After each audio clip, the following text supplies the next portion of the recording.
आज हम जिस बिंदु को पढ़ने जा रहे हैं वो है आपके काल। जैसा कि परिभाषा लिखी हुई है कि क्रिया के जिस रूप से क्रिया के होने का समय,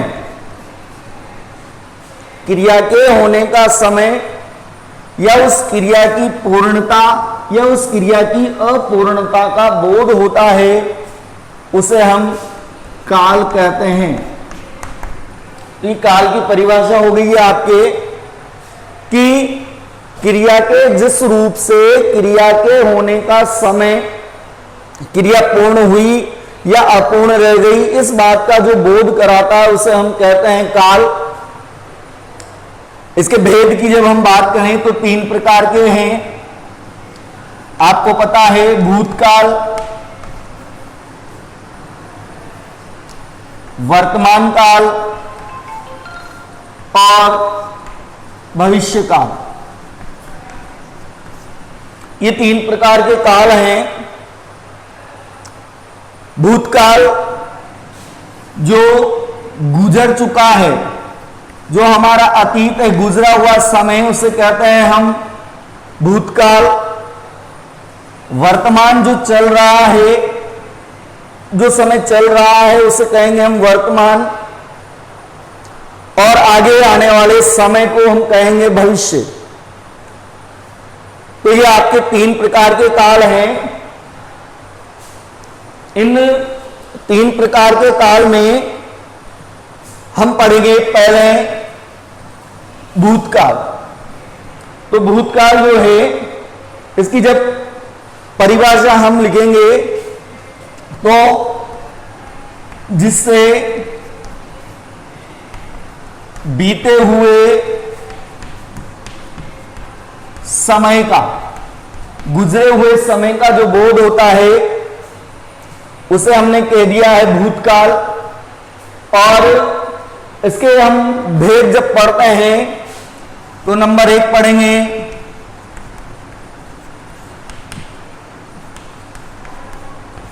सामान्य भूतकाल। तो देखिए, सामान्य भूतकाल के अंतर्गत हम पढ़ेंगे कि क्रिया का साधारण रूप जो भूतकाल में हुआ उसे हम कहते हैं सामान्य भूतकाल। इसमें बीते हुए समय में होने का बोध होता है, लेकिन ये ज्ञात नहीं होता कि कार्य जो है आपका वो कब समाप्त हुआ। जैसे उदाहरण देखिए, अमेरिका ने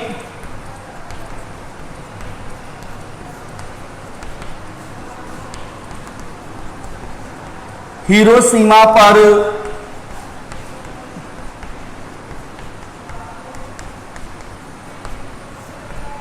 बम गिराया। सामान्य रूप से जो क्रिया संपन्न हुई है भूतकाल में, वहां पर जो आपका भूतकाल है वो होगा सामान्य भूतकाल। दूसरे नंबर पर हम पढ़ेंगे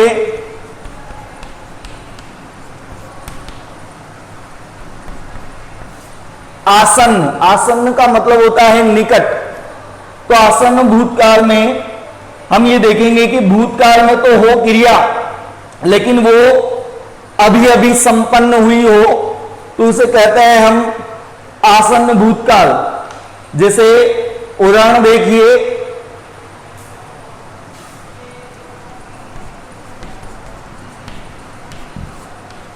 अमेरिका ने हिरोशिमा पर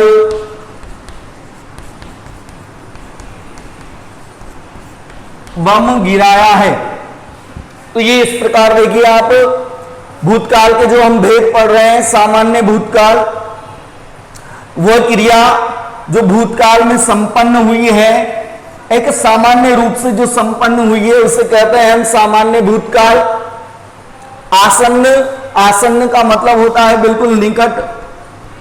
भूतकाल में निकट ही संपन्न जो क्रिया हुई है उसे कहते हैं हम आसन्न भूतकाल।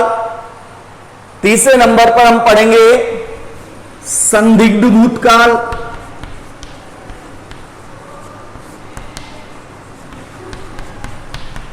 संदिग्ध जैसा कि शब्द से ही पता लग रहा है कि जब क्रिया भूतकाल में होने का संदेह हो कि भूतकाल में ये क्रिया संपन्न हुई है या नहीं हुई है, तो जहां पर संदेह बना रहता है उसे कहते हैं हम संदिग्ध भूतकाल। इसमें सामान्य भूत की जब क्रिया रहती है, इस सामान्य भूत की क्रिया के बाद होगा, होगी, होंगे, ये शब्द हम लगा देते हैं। जैसे उदाहरण देखिए, अमेरिका ने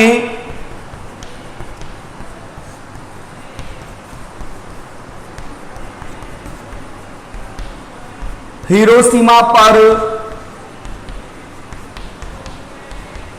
बम गिराया होगा, ये इस तरह से, ये हो गया आपका संदिग्ध। और यहां पर संदिग्ध में हमने क्या किया है, सामान्य भूतकाल जो है उस सामान्य भूतकाल की जो क्रिया रहती है वहां पर उसको पूर्णता होने के बाद ये होगा, होगी, होंगे, इस तरह का शब्द जो है हम लगा देते हैं। नंबर 4 पर जो हम पढ़ते हैं वो है आपके पूर्ण भूतकाल।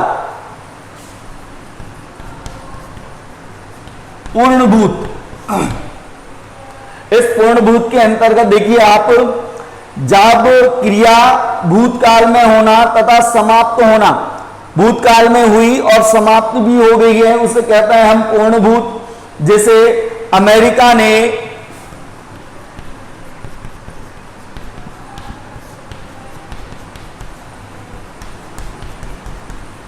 हिरोशिमा पर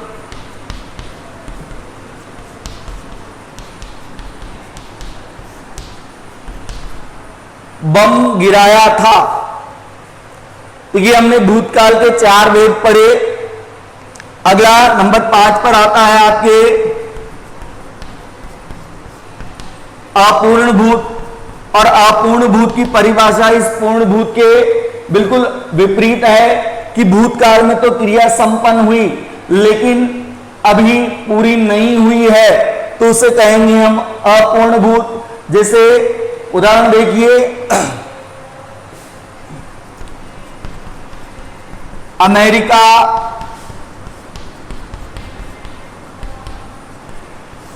हिरोशिमा पर बम गिरा रहा था, ये इस प्रकार एक ही उदाहरण से सब कंप्लीट हो गया है आपके। और लास्ट में हम पढ़ते हैं भूत, हेतु हेतु मद भूत।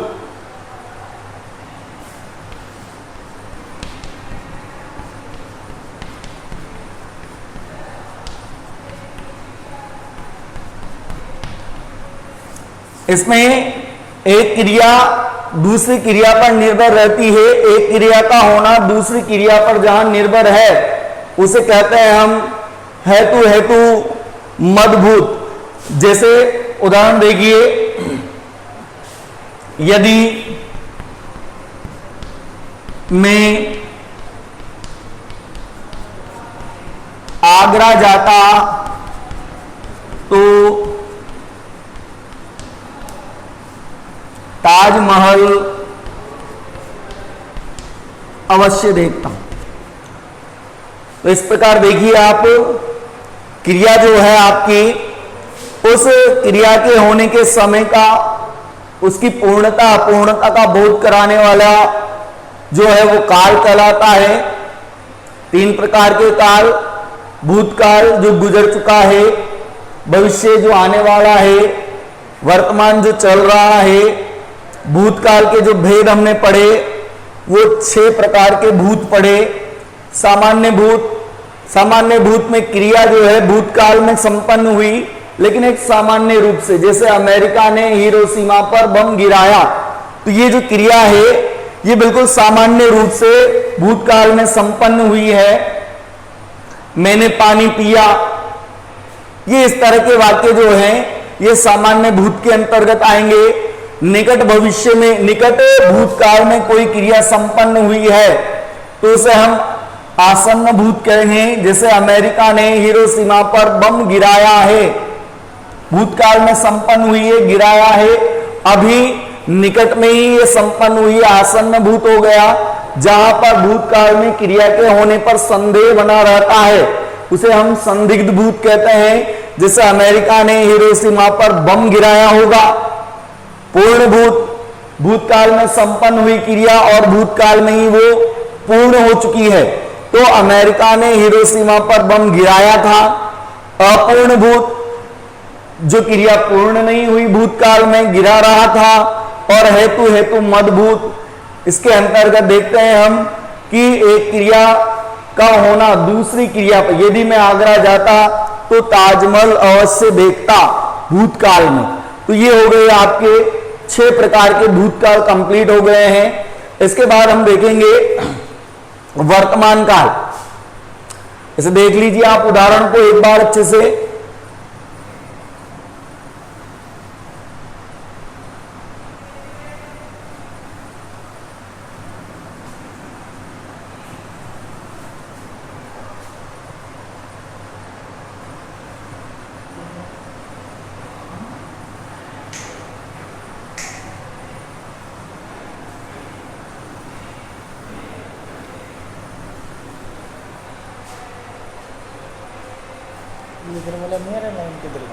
हाँ,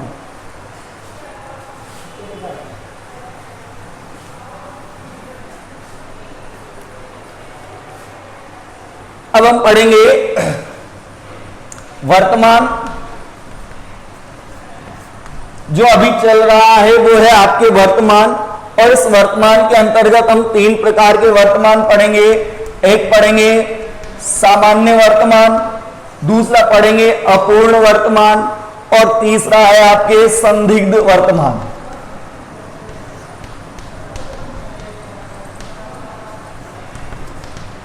सामान्य वर्तमान के अंतर्गत आपको यह देखना है कि वर्तमान समय का बोध हो रहा है, केवल सामान्य रूप से वर्तमान समय का बोध हो रहा है।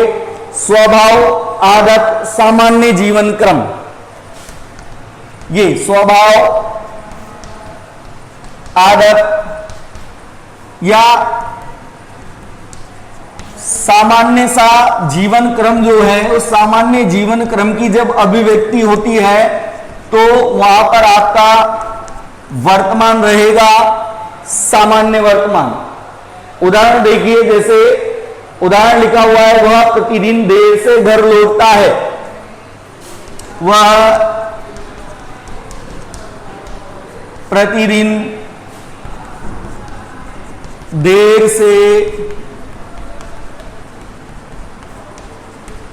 घर लौटता है। तो अब देखिए आप, यहां पर ये वर्तमान काल है और ये बिल्कुल आदत के अंतर्गत या स्वभाव के अंतर्गत ये वाक्य आ गया है। तो यहां पर आपका वर्तमान है सामान्य वर्तमान। और इसके लिए देखिए आप, जो हमारी क्रिया धातु है, उस क्रिया धातु के अंतर्गत ता, ते, ती ये लगाकर आवश्यकता अनुसार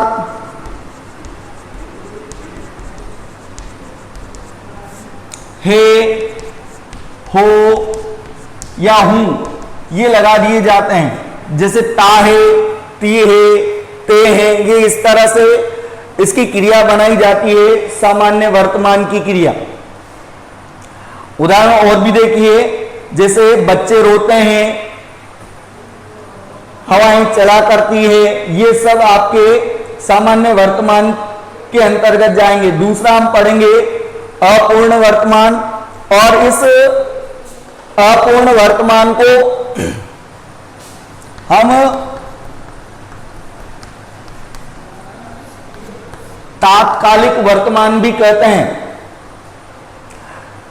जब क्रिया का अभी होते हुए होने का संकेत मिलता है कि अभी हो रही है वो क्रिया, तो उसे अपूर्ण वर्तमान कहते हैं। जैसे मैं खाना खा रहा हूं या हम घूमने जा रहे हैं।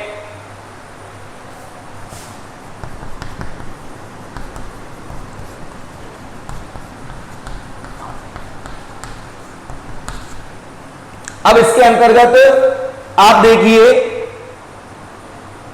रहा है, रही है, रहे हैं, ये इस तरह के शब्दांश जो है क्रिया के साथ हम लगा देते हैं।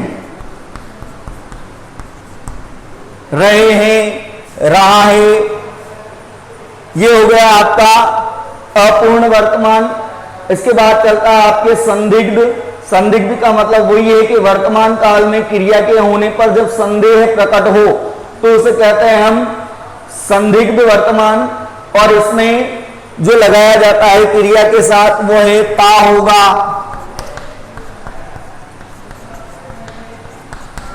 ती होगी, ते होंगे। जैसे राधा, खाना, खाती होगी। तो ये आपके जो वर्तमान है वो वर्तमान हो गया है आपके संदिग्ध वर्तमान। तो इस प्रकार देखिए आपने पढ़ा वर्तमान, वर्तमान के अंतर्गत सामान्य वर्तमान। सामान्य वर्तमान में आपको यह ध्यान रखना है स्वभाव, आदत या सामान्य जीवन क्रम की अभिव्यक्ति वाक्य के अंतर्गत हो रही है। इसके अलावा क्रिया धातु में ता, ते, ती लगाकर आवश्यकता अनुसार हे, हो, हैं ये इस तरह लगा दिए जाते हैं। अपूर्ण वर्तमान, अपूर्ण वर्तमान में आपको यह देखना है कि वर्तमान में क्रिया संपन्न हुई है लेकिन पूर्ण नहीं हुई है। और इसके बाद है आपके संदिग्ध, और संदिग्ध वर्तमान के अंतर्गत आपने देखा ता होगा, ती होगी, ते होंगे, ये लगा दिए जाते हैं। अब तीसरे नंबर पर हम पढ़ेंगे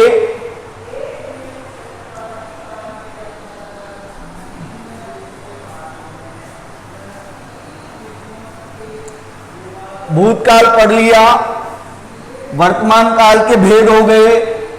इसके बाद है आपके भविष्य।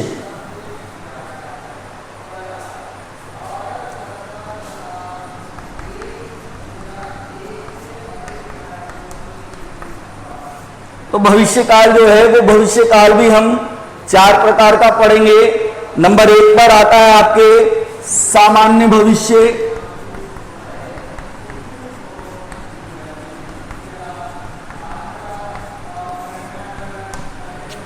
सामान्य जो भविष्य है उस सामान्य भविष्य के अंतर्गत कि भविष्य में आगे आने वाले समय में क्या होगा ये अनिश्चित सा बना रहता है, किंतु क्रिया जो है वो निश्चित रूप से पूर्ण होगी, काम की निश्चितता का बोध कराता है। जैसे वह आएगा,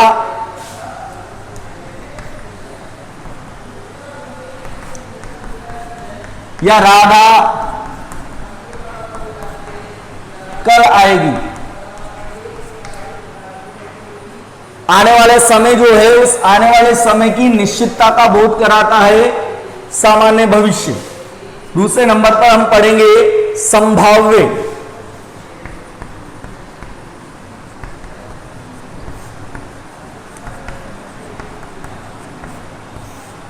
संभाव्य भविष्य, और संभाव्य भविष्य में क्रिया के होने की संभावना होती है कि भविष्य में कोई क्रिया संपन्न हो जाए। जैसे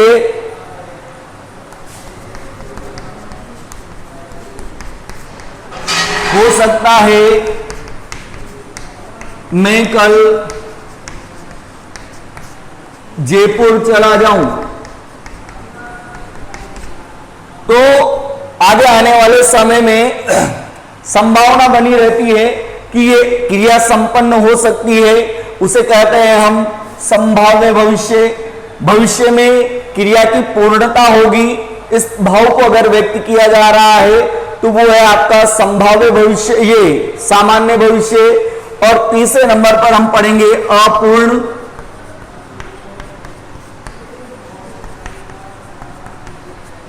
भविष्य, जैसा कि स्पष्ट है कि भविष्य में कोई क्रिया होगी लेकिन वो क्रिया पूर्ण न होकर वो अपूर्ण रह जाएगी, उसे कहेंगे हम अपूर्ण भविष्य। जैसे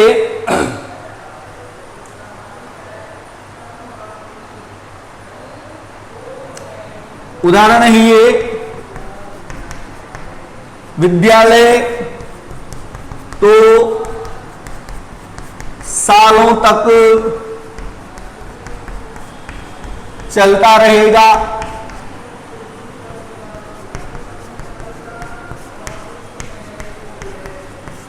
आपका झगड़ा तो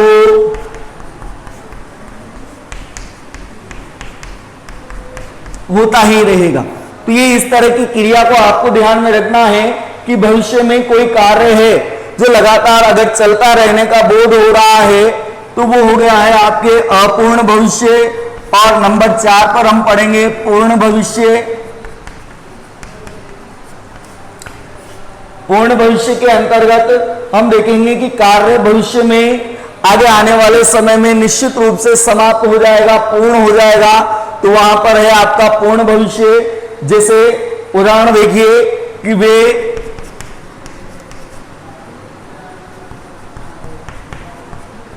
अस्पताल